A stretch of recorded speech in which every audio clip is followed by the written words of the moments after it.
హైదరాబాద్, సికింద్రాబాద్ జంట నగరాల పరిసర ప్రాంత ప్రజలకు గొప్ప శుభవార్త. కల్వరి మార్గం పాల్ పృథ్వీ మినిస్ట్రీస్ వారి ఆధ్వర్యంలో పరిశుద్ధాత్మ తైలాభిషేక స్వస్థత ఆరాధన ప్రతి నెల మొదటి శనివారం ఉదయం 9 గంటలకు జరుగును. అనగా మే 3వ తేదీ ఉదయం 9 గంటలకు ఈ ఆరాధన జరుగును. స్థలం హరిహర కళాభవన్, సికింద్రాబాద్. సమస్యలతో బాధపడుతున్నారా? వ్యాధులతో ఇబ్బంది పడుతున్నారా? అపవాది చీకటి చేతబడి శక్తులతో వేధించబడుతున్నారా? గర్భఫలం లేక బాధపడుతున్నారా? అయితే రండి, పాల్గొనండి.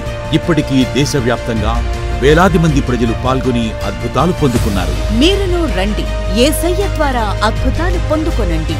దైవజనులు, ప్రవక్త పాల్ పృథ్వీ గారు మరియు సిస్టర్ సుజాత పృథ్వీ గారు వాక్యం అందించి మీ కొరకు ప్రార్థించెదరు.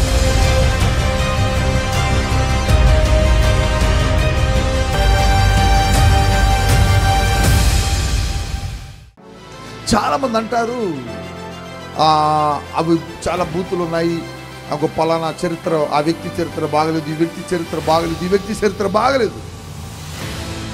రేపిచ్చోడా, వ్యక్తుల చరిత్ర బాగలేకపోవచ్చు,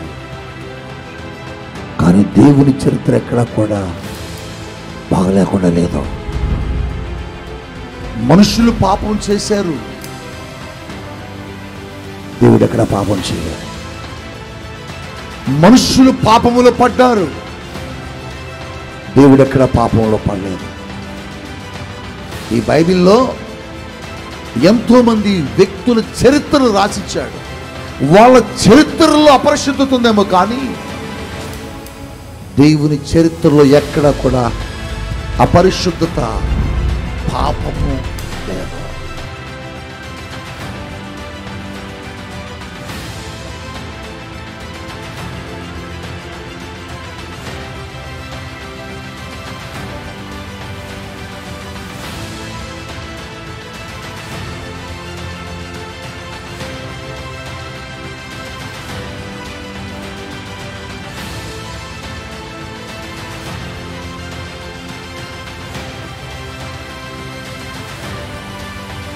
దేవునిలో పాపం ఉంటే చూపించు. నీ దేవుడు పాపం చేశాడు, ఇదిగో ఈ పాపం ఆయన చేశాడని చూపించు. ఈ బైబిల్ బోధించడం ఆపేస్తా, ఈ బైబిల్ చెప్పడం ఆపేస్తా. దావీదు పాపం చేశాడు, ఆ కూతురుతో తండ్రి పాపం చేశాడు, ఆ తండ్రి కూతురుతో పాపం చేశాడు, వాళ్ళు చేశారు, కానీ దేవుడు ఎక్కడ చేయాలి. అందుకే నా దేవుడు పరిశుద్ధుడు, అందుకోసమే నా ప్రభు పరిశుద్ధుడు.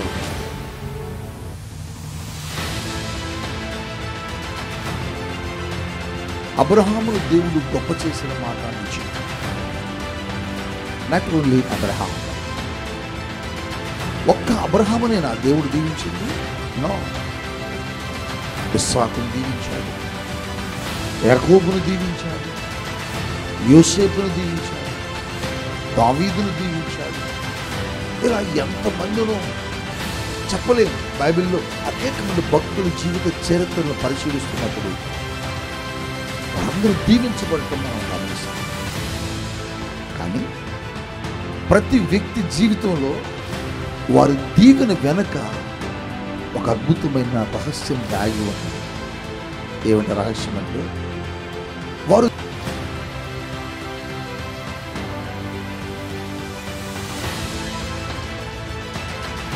ఊరికి ఎప్పుడు ఎవరిని దేవుడు ఆశీర్వదించాడు. ఒక వ్యక్తి బ్లెస్ అయ్యాడు అంటే, ఒక వ్యక్తి దీవించబడ్డాడు అంటే, ఒక వ్యక్తి జీరో నుంచి హీరో స్థాయికి వెళ్ళాడంటే, ఒక వ్యక్తి కింద స్థాయి నుంచి ఉన్నతమైన స్థాయికి వెళ్ళాడు అంటే, ఆ వ్యక్తిలో దేవుడు ఏదో ఒక ప్రత్యేకతను గమనిస్తాడు, పరిశీలిస్తాడు. దానిని బట్టే దేవుడు ఆ వ్యక్తిని ఆశీర్వదిస్తాడు.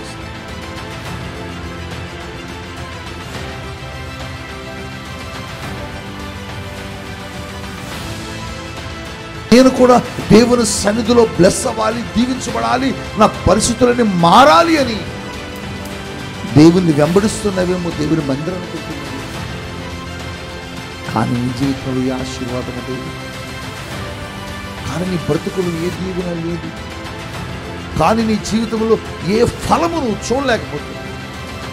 కారణం ఏంటంటే దేవుడు నిన్ను ఆశీర్వదించడానికి చూస్తున్నప్పుడు, గమనిస్తున్నప్పుడు ఆయనకి ఇష్టమైంది, ఆయనకు నచ్చింది నీలో కనబడాలి. ఆయన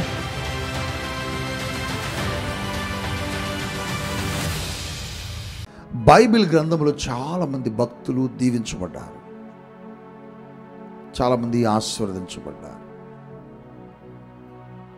అబ్రహాము మొదలుకొని క్రొత్త నిబంధనలో ఉన్న అనేక మంది భక్తుల జీవిత చరిత్రలను పరిశీలిస్తున్నప్పుడు, అనేక మంది వ్యక్తుల జీవితాలను క్షుణ్ణంగా ధ్యానం చేస్తున్నప్పుడు, అనేక మంది దీవించబడటం, ఆశీర్వదించబడటం మనకు తేట తెల్లగా వాక్యంలో కనబడతా ఉంటుంది. అబ్రహామును దేవుడు దీవించాడు. పరిశుద్ధాత్మ దేవుడు చెబుతున్నాడు, జాగ్రత్తగా వినండి.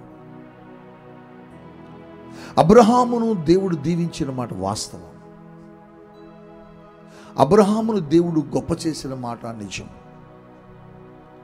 నాట్ ఓన్లీ అబ్రహాం, ఒక్క అబ్రహామునేనా దేవుడు దీవించింది? నో. ఇస్సాకును దీవించాడు, యాకోబును దీవించాడు, యోసేపును దీవించాడు, దావీదును దీవించాడు. ఇలా ఎంతమందినో చెప్పలేం. బైబిల్లో అనేక మంది భక్తుల జీవిత చరిత్రలను పరిశీలిస్తున్నప్పుడు వారందరూ దీవించబడటం మనం గమనిస్తాం. కానీ ప్రతి వ్యక్తి జీవితంలో వారి దీవెన వెనక ఒక అద్భుతమైన రహస్యం దాగి ఉంటుంది. ఏమిటి రహస్యం అంటే, వారు దీవించబడడానికి దేవుడు వారిలో ఏదో ఒక ప్రత్యేకతను దేవుడు చూస్తాడు. ఊరికిన దేవుడు ఎప్పుడు ఎవరిని దీవించడు, ఊరికిన ఎప్పుడు ఎవరిని దేవుడు ఆశీర్వదించడు.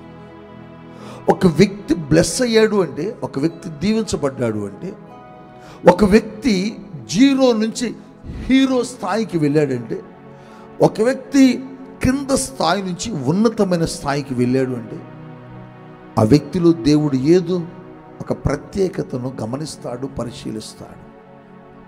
దానిని బట్టే దేవుడు ఆ వ్యక్తిని ఆశీర్వదిస్తాడు. ఉదాహరణకి అబ్రహామును చూడు. అబ్రహాము ఆశీర్వదించబడటానికి కారణం ఏంటంటే అబ్రహాముకి ఉన్న విశ్వాసం, అబ్రహాముకి దేవుని మీద కలిగి ఉన్నటువంటి విశ్వాసం. విశ్వాసమును బట్టి అబ్రహామును దేవుడు దీవించాడు. అవును, ఏ ఊరు వెళ్ళాలో తెలియదు, ఎక్కడికి వెళ్ళాలో తెలియదు, ఎలా వెళ్ళాలో తెలియదు. కుటుంబాన్ని వదులుకొని, బంధువులు వదులుకొని, వారికి కలిగి ఉన్న దాన్ని విడిచిపెట్టి రమ్మని దేవుడు పిలిస్తే, వారి బంధువులను, వారి రక్త సంబంధికుల్ని, వారి ప్రాంతాన్ని వదిలి దేవుడు చెప్పిన స్థలానికి, దేవుడు చూపించే దేశానికి బయలుదేరాడు. ఎంత గొప్ప అద్భుతమైన మాట ఇది! అంటే దేవుని మీద ఆ వ్యక్తి కలిగి ఉన్న విశ్వాసం, దేవుని మీద ఆ వ్యక్తి కలిగి ఉన్నటువంటి గొప్ప విశ్వాసం. ఇలా ఒక్కొక్కరిని ఒక్కొక్క రీతిగా దేవుడు చూశాడు, ఒక్కొక్క రీతిగా దేవుడు ఆ వ్యక్తుల్ని ఆశీర్వదించాడు.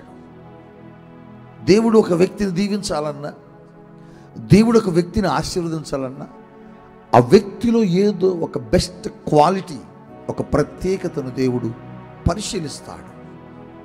ఈ రాత్రి నీవు కూడా దీవించబడాలని ఆశతో వచ్చావేమో, నీవు కూడా ఆశీర్వదించబడాలని ఒక తపనతో ఈ రాత్రి లైవ్లో కూర్చున్నవేమో, నేను కూడా దేవుని సన్నిధిలో బ్లెస్ అవ్వాలి, దీవించబడాలి, నా పరిస్థితులన్నీ మారాలి అని దేవుని వెంబడిస్తున్నవేమో, దేవుని మందిరానికి వెళ్తున్నవేమో.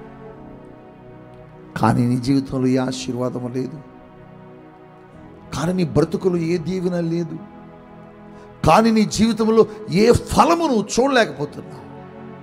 కారణం ఏంటంటే దేవుడు నిన్ను ఆశీర్వదించడానికి చూస్తున్నప్పుడు, గమనిస్తున్నప్పుడు ఆయనకి ఇష్టమైంది, ఆయనకు నచ్చింది నీలో కనబడట్లేదు. కనబడాలి.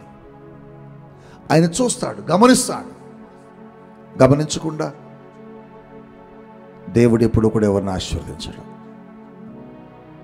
దేవుడు ఎప్పుడు ఒక వ్యక్తిని ఆశీర్వదించాలంటే ఆ వ్యక్తి జీవితాన్ని పరిశీలిస్తాడు. ఊరికి ఎందుకు ఆశీర్వదిస్తాడు?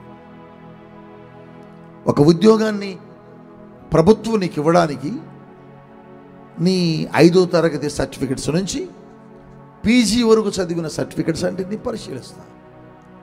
పరిశీలించి నువ్వు పొందుకున్న మార్కులు, నీకున్నటువంటి ఆ యొక్క దాన్ని ఏమంటారంటే సర్టిఫికెట్స్లో నీ మీద రాస్తారు కదా, నువ్వు గుడ్ బ్యాడ్ అని, ఇవన్నీ పరిశీలిస్తాడు. పరిశీలించి జాగ్రత్తగా గమనించే నీకు ఆ ఉద్యోగాన్ని ఇస్తారు. ఒక 35-40 సంవత్సరాల సర్వీస్ చేసే ఉద్యోగాన్ని నీకు ఇవ్వడానికి ప్రభుత్వమే అన్ని రకాలుగా పరిశీలించి, అన్ని రకాలుగా అబ్జర్వ్ చేసి, గ్రహించి, పరిశీలన జరిగించి, ఎగ్జామ్స్ పెట్టి, రకరకాల ఇంటర్వ్యూలు చేసి నీకు ఆ ఉద్యోగం ఇస్తుంటే శాశ్వత కాలము దేవుని ఆశీర్వాదం, శాశ్వత కాలము దేవుని రాజ్యము, శాశ్వత కాలము నువ్వు ఉండే ఆ పరలోకాన్ని, నిత్య ఆశీర్వాదాన్ని, ఈ భూమి మీద నీకు కావలసిన ఆశీర్వాదాన్ని ఇవ్వడానికి దేవుడు పరిశీలించుకుంటే ఎలా ఉంటాడు? పరిశీలిస్తాడు, పరీక్షిస్తాడు. పరీక్షించినప్పుడు, పరిశీలించినప్పుడు ఆయనకు నీ జీవితంలో కొన్ని ప్రత్యేకతలు కనబడాలి. యోసేపును దీవించాడు, యోసేపును ఆశీర్వదించాడు. అవును కదూ? ఎక్కడ యోసేపు గోతిలో పడవేయబడ్డాడే, గోతిలో పడవేయబడిన యోసేపు అంతగా ఎందుకు ఆశీర్వదించబడ్డాడంటే దేవుడు యోసేపును గమనించినప్పుడు యోసేపట దేవునికి భయపడేవాడిగా కనబడ్డాడు, దేవునికి భయపడేవాడిగా ఉన్నాడు. పాపం చేసే అవకాశాలు వచ్చినాయి, పాపం చేయడానికి మార్గాలు తెరవబడ్డాయి. లిసన్ కేర్ఫుల్లీ, నా మాటలు మీరు బాగా వినాలి. రాత్రి దేవుడు నిన్ను దీవించడానికి, రైట్, దేవుడు నిన్ను ఆశీర్వదించడానికి, ఓకే, ఆశీర్వాదపు తలుపులు ఎప్పుడైతే తెరుస్తాడో ఆపోజిట్గా సాతానుడు పాపానికి కూడా మార్గాలు, తలుపులు తెరుస్తాడు. గుర్తుపెట్టుకో, గుర్తుపెట్టుకో. ఇటు వెళ్తావా, ఇటు వెళ్తావా, దేవుడు చూస్తాడు. యోసేపు ఇటే చూశాడు, ఇటు చూడలే, అందుకని ఆశీర్వదించబడ్డాడు. ఈ రాత్రి దేవుడు నీతో చెబుతున్నాడు, ఈ రాత్రి పరిశుద్ధాత్ముడు నీతో మాట్లాడుతున్నాడు. నీ జీవితంలో కూడా నిన్ను కూడా దీవించాలని దేవుడు పరీక్షించినప్పుడు, పరిశీలించినప్పుడు నువ్వు కూడా ఒక ప్రత్యేకతను కలిగి, భక్తి జీవితంలో కలిగి ఉంటే దేవుడు నిన్ను వదిలిపెట్టలేడు. రాత్రి నీతో దేవుడు ఒక వ్యక్తిని గురించి కొన్ని మాటలు మాట్లాడతారు. ఆ వ్యక్తి పేరు దానియేలు. దానియేలు బబులోను దేశానికి బానిసగా తీసుకురాబడిన యూదా జనాంగంలో ఒకడు.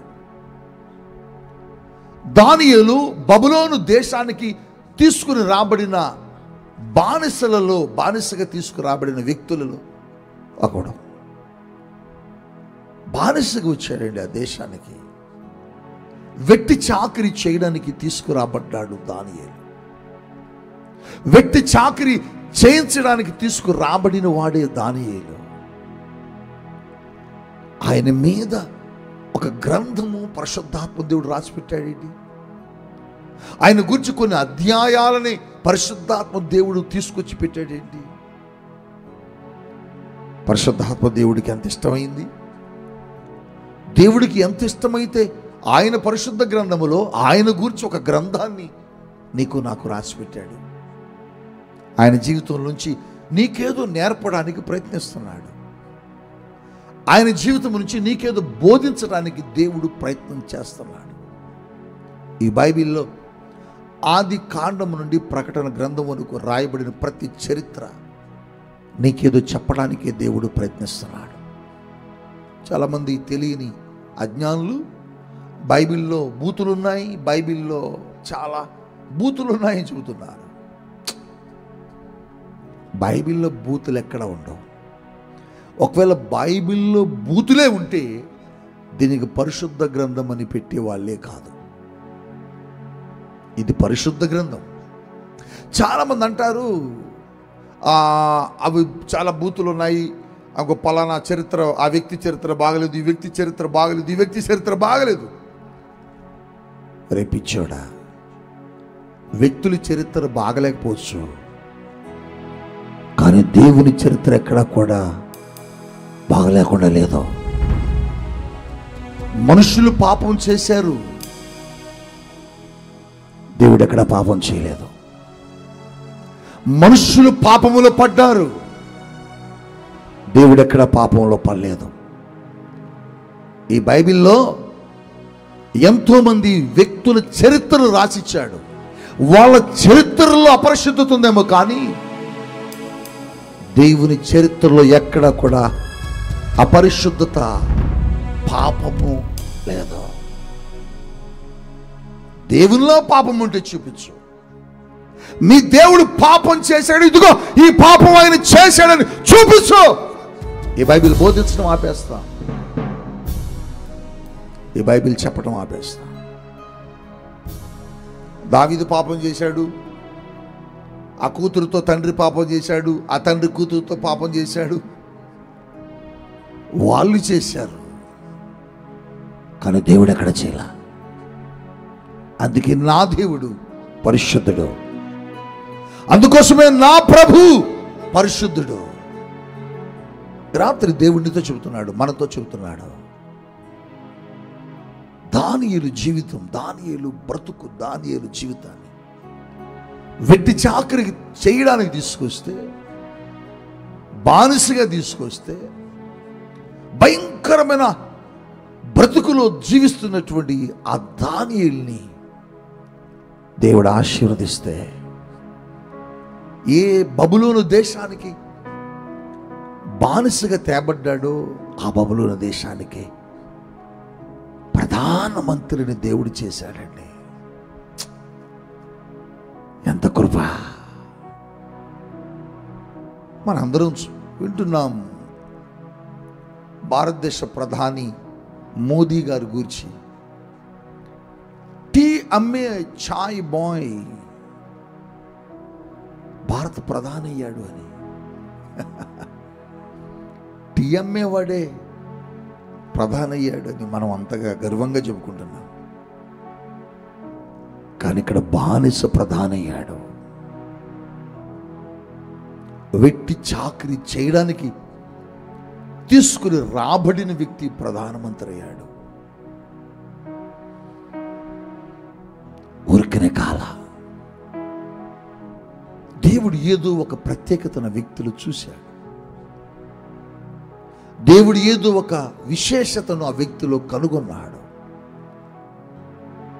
రాత్రి జీవితంలో కూడా ఒక ప్రత్యేకతను దేవుడు గమనిస్తాడు, ఒక ప్రత్యేకతను దేవుడు చూస్తాడు.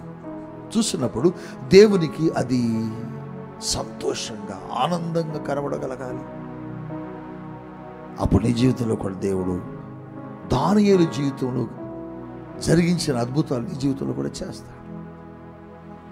ఇతడు దానియేలు జీవితంలో ఏం చూశాడు, ఆయన ఏం గమనించాడు, ఆయన ఏం చేస్తే దేవుడికి నచ్చింది. బబులోను దేశంలో దానియేలు రాజు కొలువులో రాజసింహాసనం దగ్గర పనిచేసేవాడు. రాజుగారికి చాలా ఆప్తుడిగా, మంచిగా అక్కడ ఉంటున్నప్పుడు వారు పరిచర్య జరిగిస్తున్న, పని చేస్తున్నటువంటి ప్రాంతంలో అందరూ వారిని మెచ్చుకుంటున్నారు, గణపరుస్తున్నారు.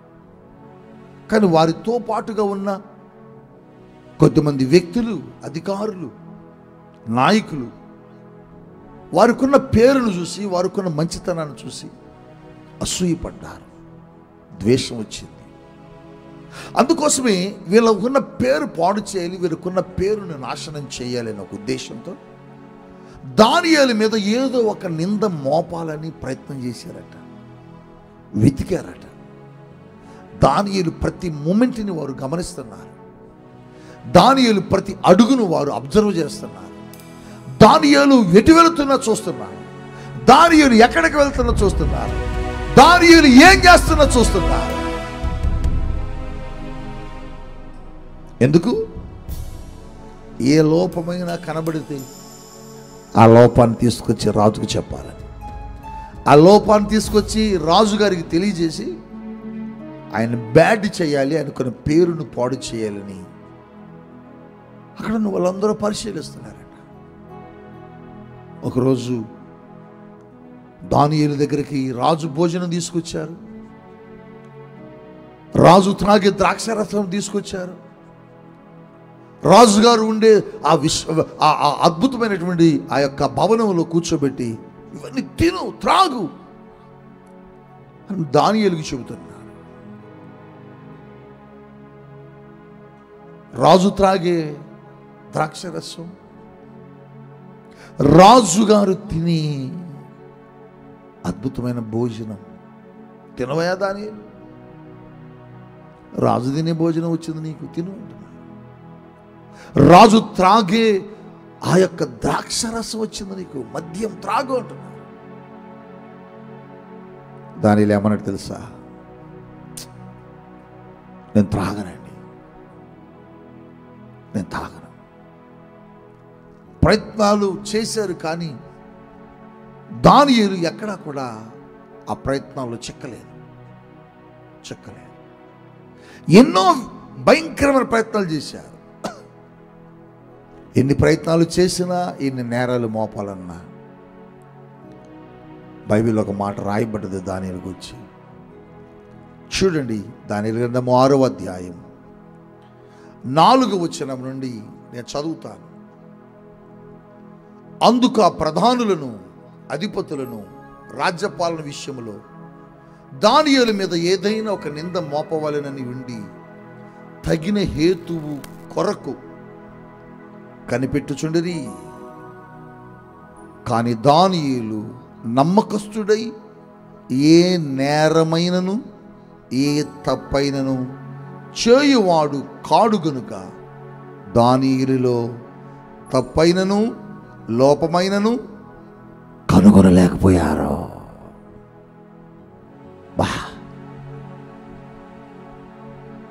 ఎక్కడా కూడా దానియేలులో లోపం కనపడలా, ఎక్కడా కూడా దానియేలులో పాపము కనపడలా, ఎక్కడా కూడా దానియేలులో ఏదైనా ఒక పొరపాటు ఉంటుందేమో చూద్దామని చూసినా కూడా దానియేలు ఎక్కడ కూడా పాపము లేనివాడుగా దేవుని సన్నిధిలో కనపడ్డాడు. లోపము లేనివాడుగా దేవుని సన్నిధిలో ఉన్నాడు. నమ్మకమైన వాడుగా దేవుని సన్నిధిలో ఉన్నాడు. ఈ రాత్రి నీ జీవితం ఎలా ఉంది? ఈ రాత్రి నీ ఆత్మీయ జీవితం ఎలా ఉంది? ఈ రాత్రి నీ ఆత్మీయ ప్రయాణం, నీ సంఘంలో ఎలా ఉంది? నువ్వు దేవునికి నమ్మకమైన వాడిగా ఉన్నావా? నువ్వు నీ సంఘానికి నమ్మకమైన వ్యక్తిగా ఉన్నావా? నువ్వు నీ భర్తకు నమ్మకమైన భార్యగా ఉన్నావా? నువ్వు నీ భర్తకు నమ్మకమైన భార్యగా ఉన్నావా? నీ భార్యకు నమ్మకమైన భర్తగా నువ్వు ఉన్నావా? నీ తల్లిదండ్రులకు మీరు నమ్మకమైన పిల్లలుగా మీరున్నారా? మీ సమాజంలో మీ నాయకులకు మీరు నమ్మకమైన వారిగా మీరున్నారా? దేవుడు చూస్తున్నాడు. నేరము మోపాలని వారు చూశారు. నేరము మోపి దానియేలును త్రోసివేయించాలని చూశారు.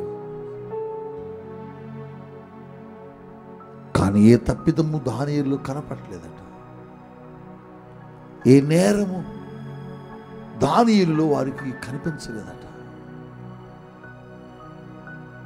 నమ్మకస్తుడుగా దేవుని సన్నిధిలో కనపడుతున్నాడు.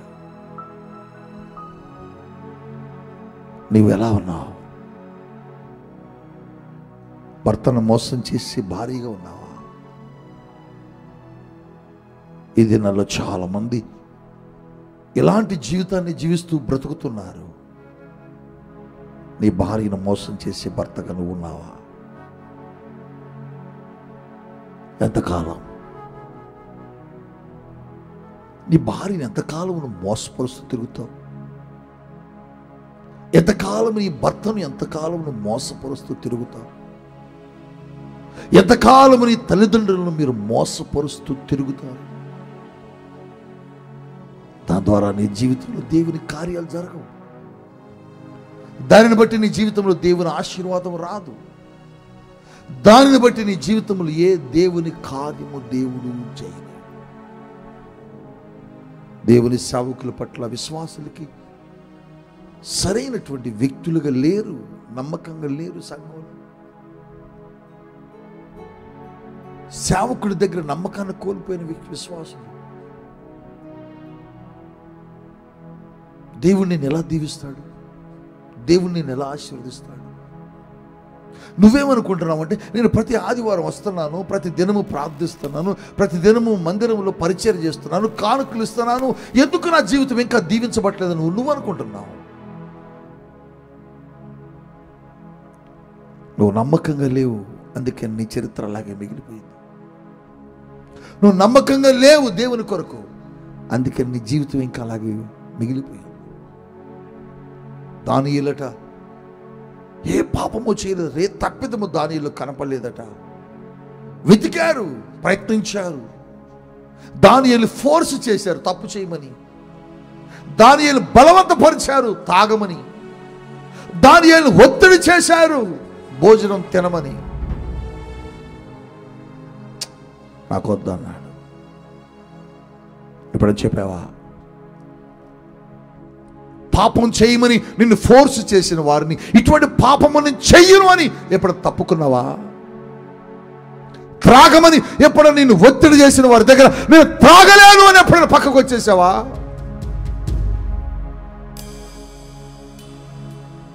ఆదివారం నీ సన్నిధిలో ఆరాధన జరుగుతూ ఉండగా నీ బంధువులు, నీ స్నేహితులు, నీ కుటుంబీకులు వచ్చి పలానా చోట ఫంక్షన్ ఉంది రా అని పిలిచినప్పుడు, నా ప్రభు సన్నిధిని వదిలి నేను రాలేను అని నువ్వు ఎప్పుడన్నా చెప్పగలిగావా? చెప్పలేవు. కార్డు ఇవ్వటంతో నెగేసుకుని వెళ్ళిపోతావు. తిండి కోసం, పెత్తనం కోసం. తిండి దొరికిద్దంటే చాలు, పెత్తనం ఉందంటే చాలు, అక్కడికి వెళ్ళిపోతావు. మరి ప్రభు నిన్నే ప్రభు ఎందుకు నీ జీవితంలో కార్యం చేయాల? ఎందుకు నీ జీవితంలో గర్భాన్ని దేవుడు ఇవ్వలా? నీకు ఇచ్చిన వాగ్దానాన్ని దేవుడు ఎందుకు నెరవేర్చలా? నీకు దేవుడు చేసిన ప్రమాణాన్ని ఎందుకు నెరవేర్చలా? చెప్పనా చెప్పనా చెప్పనా చెప్పనా? నువ్వు చేసిన ప్రమాణాలు నువ్వు నెరవేర్చలేదు కాబట్టి, నువ్వు చేసిన వాగ్దానాలు నువ్వు నెరవేర్చలేదు కాబట్టి. ఏమని చేసావు నువ్వు ప్రమాణాలు దేవుని దగ్గర? నేను ఇలా ఉంటా ప్రభు, అలా ఉంటా ప్రభు, ఇలా ఉంటా ప్రభు అని బాప్తీసం తీసుకున్నప్పుడు చేసావు. నువ్వు నెరవేర్చినప్పుడు నీకు ఆయన చేసిన వాగ్దానాలు ఆయన ఎట్లా నెరవేరుస్తాడు? కష్టం కదా. ఈ చిన్న లాజిక్ మర్చిపోతున్నావే. వాగ్దానము చేసిన వాడు నమ్మదగిన వాడు. ఆయన వాగ్దానము చేసి ఆయన జరిగించకుండా మానతాడా అని దేవుని వాక్యం సెలవిస్తుంది. మానడు, కరెక్టే. మరి నువ్వు చెప్పు, నువ్వే. నిన్నే అడుగుతున్నాడు దేవుడు. టీవీకి ఎదురుగా కూర్చున్నావు, ప్రభు నిన్నే అడుగుతున్నాడు. ప్రభు నీతో మాట్లాడుతున్నాడు. నా కొరకు ఏమి చేయలేదని అడుగుతున్నావే. చాలా వాగ్దానాలు చేశాడు, ఏ ఒక్కటి నెరవేర్చలేదని అడుగుతున్నావే. రైట్, మంచిదే. మరి నువ్వు చేసిన వాగ్దానాల సంగతి ఏంటి చెప్పు? అవి ఎవరికి ఇద్దాం? నువ్వు చేసి నీ పక్కన పెట్టేసి ఆయన చేసి నీ ఎదురు పెట్టుకుని కూర్చొని అడుగుతున్నావా? నో, నువ్వు చేసినవి కూడా పక్కన పెట్టు. మీ ఇద్దరు చేసుకుని ఎదురు బుదురు పెట్టుకోండి. ఎవరిద్దరి? నువ్వు దేవునితో చేసినవి, దేవుడు నీకు చేసినవి. నువ్వెన్ని నెరవేర్చావు దేవునికి ఇచ్చి? నువ్వెన్ని నెరవేర్చావు దేవునికి ఇచ్చిన వాగ్దానాలు, మాటలు? నీకు దేవుడు ఎన్ని నెరవేర్చాడు ఒకసారి రాసుకొని దేవుడిని అడుగు. ఎందుకు నీ జీవితంలో నెరవేరట్లేదు, ఎందుకు మీ జీవితంలో కార్యం జరగట్లేదు అంటే దేవుని కొరకు నువ్వు నమ్మకమైన వ్యక్తిగా లేవు. దేవుని సన్నిధిలో నువ్వు నమ్మకమైన వాడిగా లేవు. నీ కుటుంబ విషయంలో నువ్వు నమ్మకమైన వ్యక్తిగా నువ్వు లేవు. నీ పిల్లలకు నువ్వు నమ్మకమైన తండ్రిగా లేవు. నీ బిడ్డలకు నువ్వు నమ్మకమైన తల్లిగా లేవు. అందుకే నీ జీవితాన్ని దేవుడు చూడలేదు. పెళ్ళిడొచ్చిన పిల్లలున్నారు, పెళ్ళిడొచ్చిన బిడ్డలున్నారు, కానీ పాపాన్ని మానలేకపోతున్నావు, పాపాన్ని విడవలేకపోతున్నావు, పాపములో పొరలాడుతున్నావు, పాపములో నుంచి బయటకు రాలేకపోతున్నావు.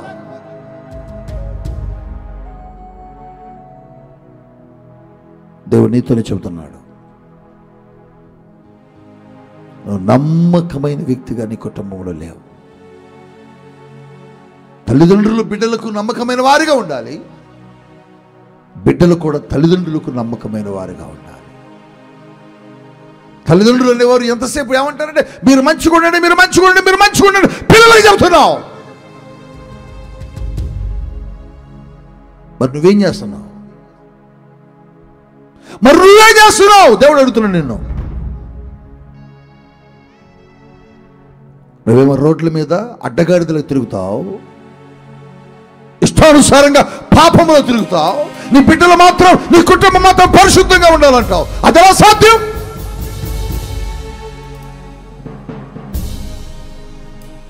నీ పిల్లలకు నువ్వు నమ్మకమైన తండ్రిగా నువ్వు కనపడాలి. నీ పిల్లలకు నువ్వు నమ్మకమైన తల్లిగా నువ్వు కనపడాలా. ఎక్కడుంది నీ నమ్మకత్వం? ఎలా దీవించబడతావు? నీ సంఘములో సేవకుడికి నమ్మకమైన వాడికి లేవు,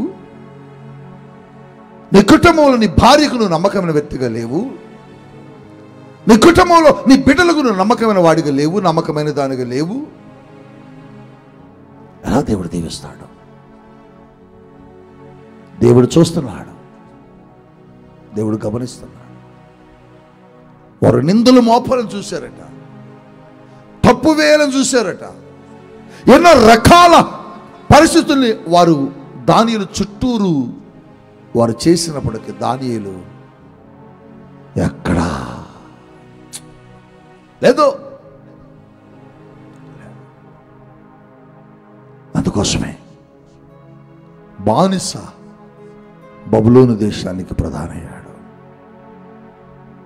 ఆఫ్టర్ ఆల్ దానియేలు ఒకప్పుడు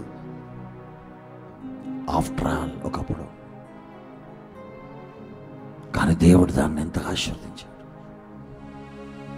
ఎంత గొప్ప చేశాడు. రాజు కలవరపడిపోయేలా, దానియేలుకి ఏదైనా అయిందంటే రాజు తట్టుకోలేనంత స్థితికి దేవుడు తీసుకొచ్చాడు.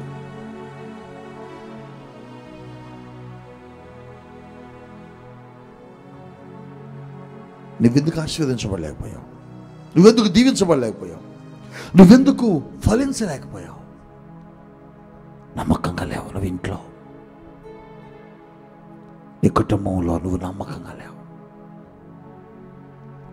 మోసం, నీ భార్యను మోసం చేస్తావు, నీ బిడ్డలను మోసం చేస్తావు, నీ సంఘాన్ని మోసం చేస్తావు, నీ సేవకుని మోసం చేస్తావు, అన్నిటికంటే ముఖ్యంగా దేవుడిని మోసం చేస్తున్నావు. అందుకోసమే నీ స్థితి ఎలా ఉందో ఇంకా అలాగే ఉంది. నువ్వు అనుకుంటున్నావు నేను బాగానే ఉన్నాను. ఆ మాట నువ్వు కాదు చెప్పాల్సింది, దేవుడు చెప్పాలి. నిన్ను కూర్చిన సాక్ష్యం దేవుడు ఇవ్వాలి. ఇక్కడ దానియేలును కూర్చిన సాక్ష్యం మనుషులు ఇట్లా దేవుడిస్తున్నాడు. అతనిలో ఏ తప్పు లేదని, అతనిలో ఏ పాపము కనుగొనలేకపోతున్నారని. నీ జీవితం తెరిస్తే నీ అబద్ధాలు, మోసాలు, అక్రమం, భయంకరమైనటువంటి పాపం నువ్వు ఎలా దీవించబడతావు, ఆశీర్వదించబడలేవు. అందుకోసమే రాత్రి ఒక పంచి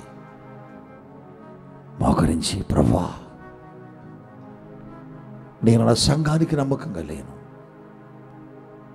నా భర్తకు నమ్మకంగా లేను, నా భార్యకు నమ్మకంగా లేను, నా బిడ్డలకి నమ్మకమైన తండ్రిగా మేము లేము, తల్లిగా లేము, మా తల్లిదండ్రులకు మేము నమ్మకమైన పిల్లలుగా లేమయ్యా.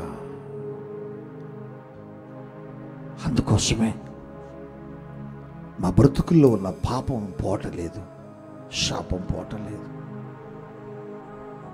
ఈ రాత్రి నన్ను క్షమించయ్యా అని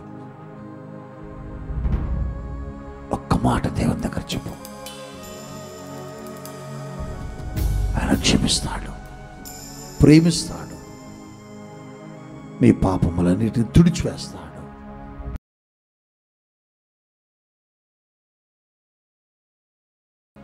ఎవరైతే ఆశీర్వదించబడాలి, దీవించబడాలి, నా పరిస్థితులు మారాలి, దేవుడు నా జీవితాన్ని మార్చాలని ఆశ కలిగి రాత్రి వాక్యం విన్నారో వారి కొరకు నేను ప్రార్థన చేస్తున్నాను. మీ మీద దేవుడు తన ప్రత్యేకమైన అభిషేకాన్ని ఉంచుతున్నాడు. తండ్రి, నీకు స్తోత్రాలు. రాత్రి ఎంతమంది నీ వాక్యానికి లోబడి నీ మాటలు విని వారి బ్రతుకులు మార్చుకోవాలని ప్రయత్నం చేశారు, తప్పని ఒప్పుకున్నారు, క్షమించమని కోరారు, నమ్మకంగా ఇక బ్రతుకుతామని తీర్మానం చేసుకున్నారు, వారి జీవితాల్లో గొప్ప కార్యం చేయమని ఆశీర్వదిస్తూ యేసు నామములో ప్రార్థిస్తున్నాను. ఆమేన్.